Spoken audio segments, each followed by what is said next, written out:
Pernah beliau berkata bahwa Abah punya surga sendiri.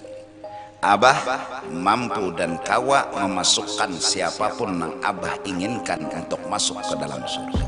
Dan di sini juga ada ustadz yang dimana oleh para jemaahnya diakui punya surga sendiri, yaitu Ustadz Syafiq Riza Basalamah.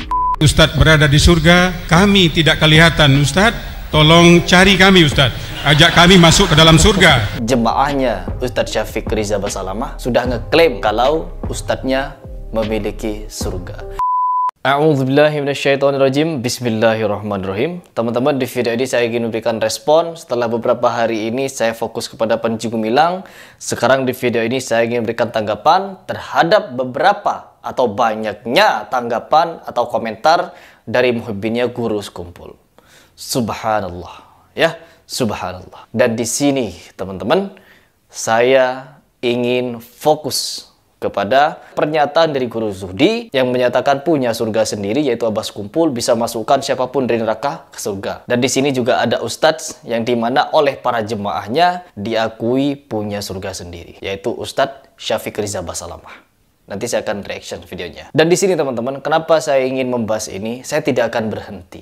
Tugas saya adalah mengajak teman-teman sekalian untuk menghindari khurafat, untuk menghindari tahayul, atau menghindari hal-hal yang berbau seperti ini. Kenapa saya menyatakan demikian? Karena saya diserang, saya tidak paham nahwu shorof, saya tidak paham balaghah, saya tidak paham usul fikih, saya tidak paham hadis dan lain sebagainya. Na'udzubillah. Ya, saya tidak pernah bersedih hati meskipun dituduh seperti itu. Saya tidak peduli. Karena apa? Kalau kita mau berbicara tentang balaghah, yaitu tentang penyusunan kalimat, tentang penempatan kata-kata, atau bagaimana membuat kalimat yang indah, tetapi artinya tetap tertuju pada suatu makna tertentu. Di sini teman-teman, balaghah bisa diartikan sebagai sastra atau sebagai suatu susunan kalimat. Dan saya di sini, kalau mau berbicara tentang balaghah, Heri Pras tidak paham balaghah. Coba lihat tuh, tidak bisa mengartikan bahasanya Guru Sekumpul atau Guru Zuhdi. Pernyataan atau kalimat dari Guru Zuhdi tidak perlu jauh-jauh kita berputar-putar kepala bagaimana memikirkan kalimat itu. Karena di situ kalimatnya sangat jelas, penekanannya juga jelas. Tidak perlu kita menafsirkan kalimat saya punya surga sendiri dan mampu serta bisa memasukkan siapapun yang telah ada di neraka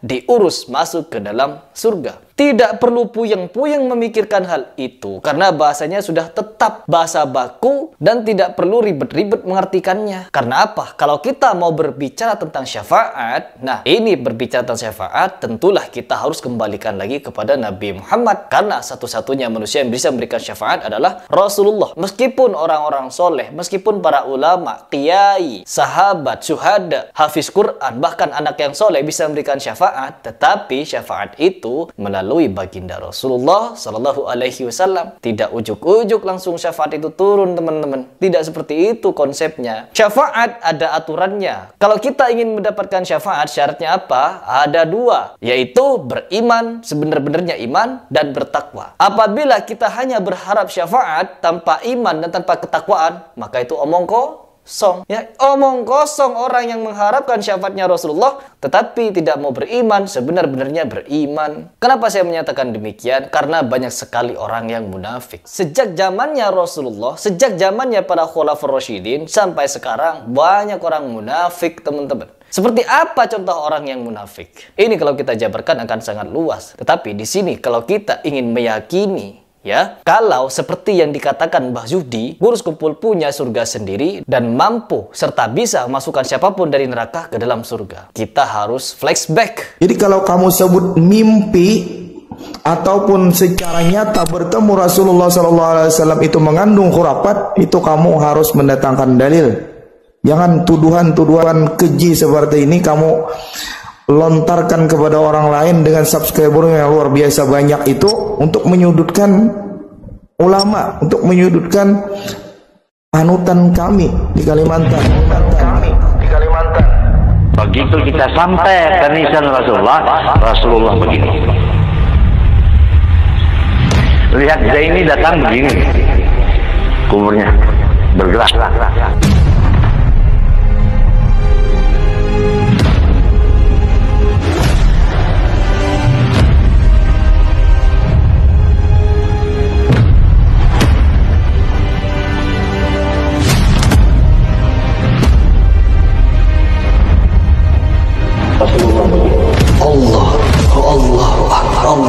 Allahu Akbar.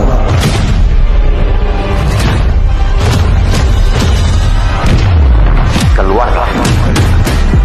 Kita cium. Kita peluk.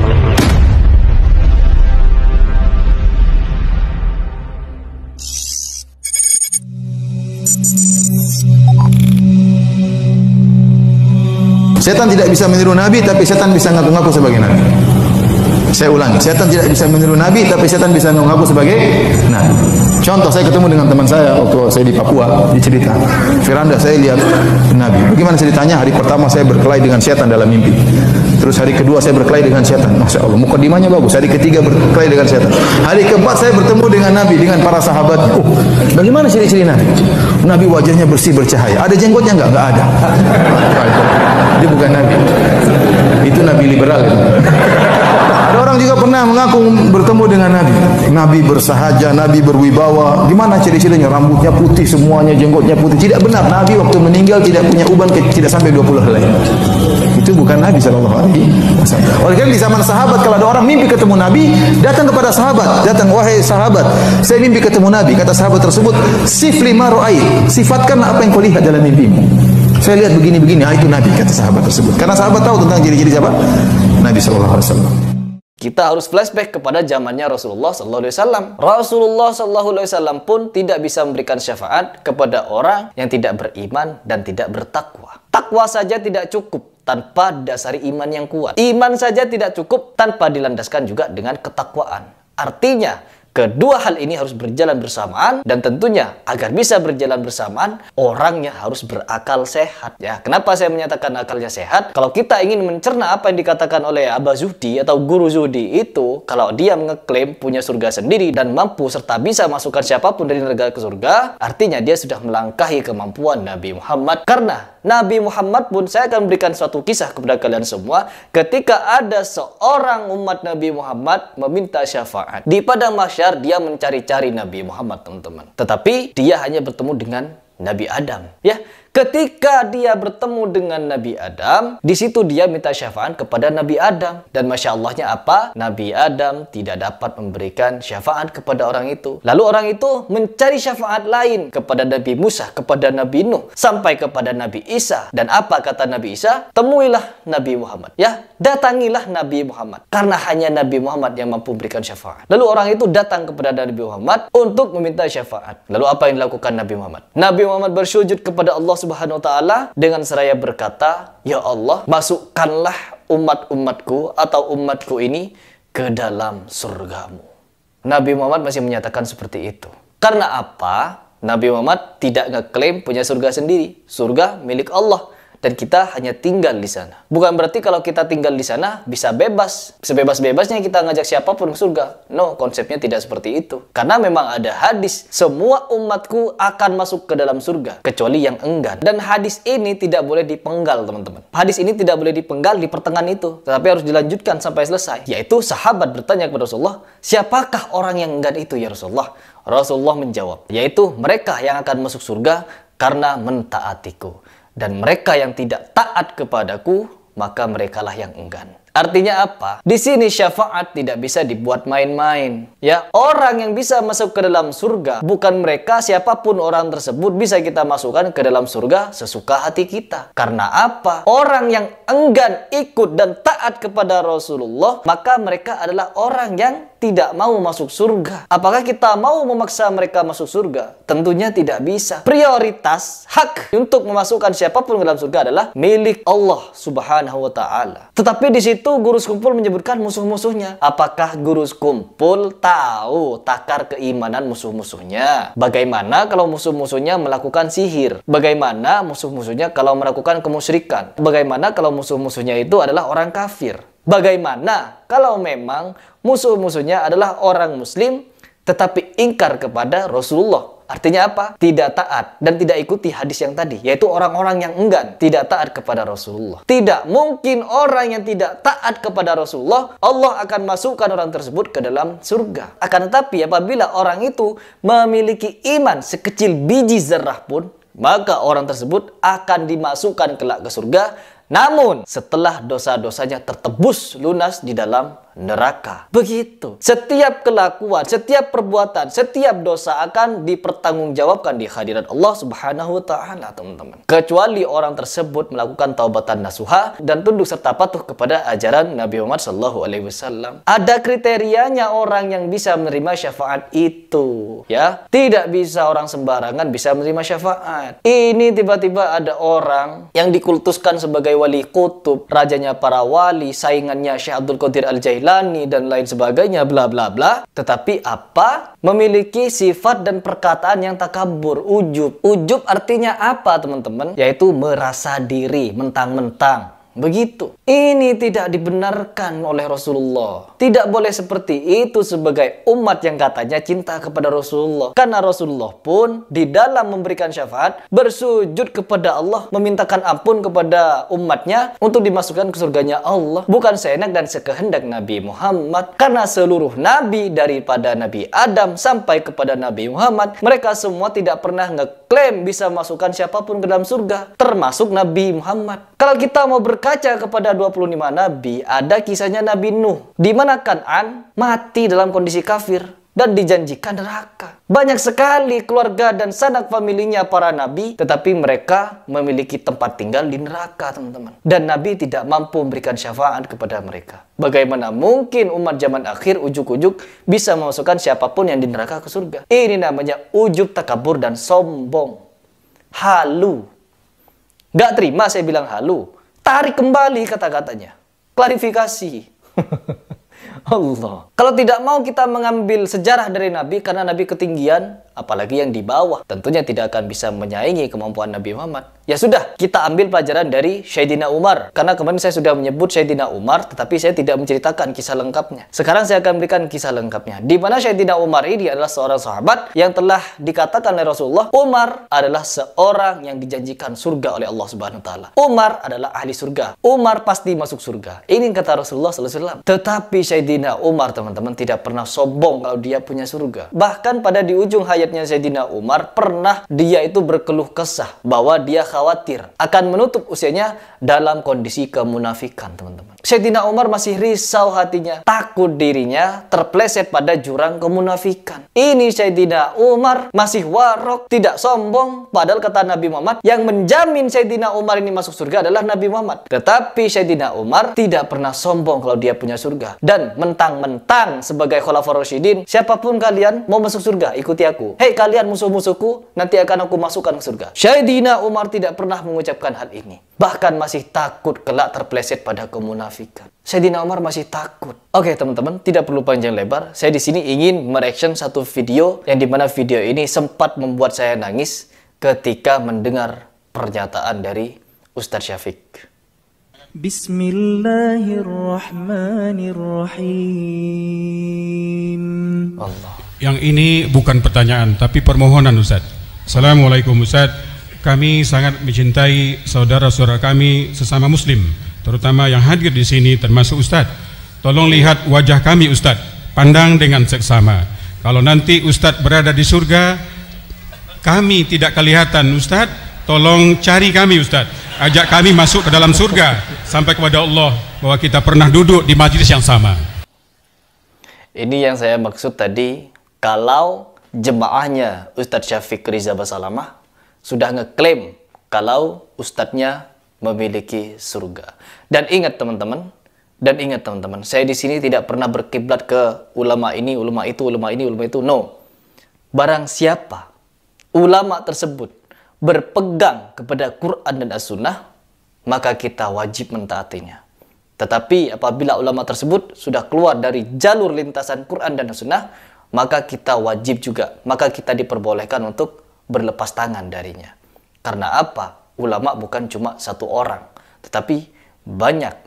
Ya, begitu. Siapapun orangnya, kita wajib ikuti apabila ajakannya sesuai dengan Quran dan As-Sunnah. Nanti saya dikira dan dituduh Wahabi. Allah, fitnahan yang sangat keji. Lanjut dulu. Subhanallah jamaah. Subhanallah. Wallahi jamaah, antum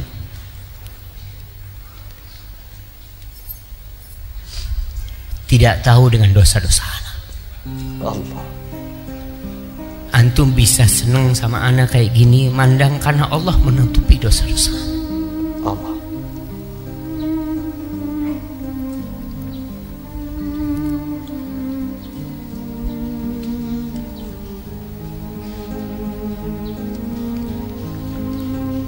Andai kata bukan rahmat Allah, kita nggak ada yang masuk surga. Maka antum minta rahmat Allah SWT. Dan doakan Ustadz antum semoga dia juga masuk surga. Karena jangan dipikir kalau menjadi seorang Ustadz itu surga sudah di depan mata. Enggak, jangan. Allah. Sama kita sedang berusaha untuk masuk surga Allah Subhanahu wa ta'ala. Allah. Dan perjuangan Ustadz untuk masuk surga mungkin jauh lebih berat dari perjuangan antum. Karena fitnah, popularitas, kadangkala riya, ingin dipuji orang, ingin dilihat orang. Para jemaah tahu yang pertama menjadi korek api neraka itu seorang Ustadz. Allah. Rasulullah sallallahu alaihi wasallam mengatakan, "Awwalu man tus'ar bihi nar yaumil qiyamah." Yang pertama jadi korek api neraka itu alimun wa qari'ul Quran. Orang yang alim dan pandai membaca Al-Quranul Karim. Karena ternyata selama ini dia melakukan itu hanya untuk pujian orang. Ria. Dan berat kita memohon kepada Allah agar Allah menutupi dosa-dosa kita dan mengampuni semuanya. Allah. Maka kalau antum katakan seperti itu, nggak pantas antum mengatakan itu kepada anak. Ya Allah. Ibnul Jauzi rahimahullahu ta'ala, dia pernah di sebuah majelis, dia lagi mau ngisi kajian, dia lihat banyak yang hadir. Lalu terjadi dialog di diri dia. Ya Allah.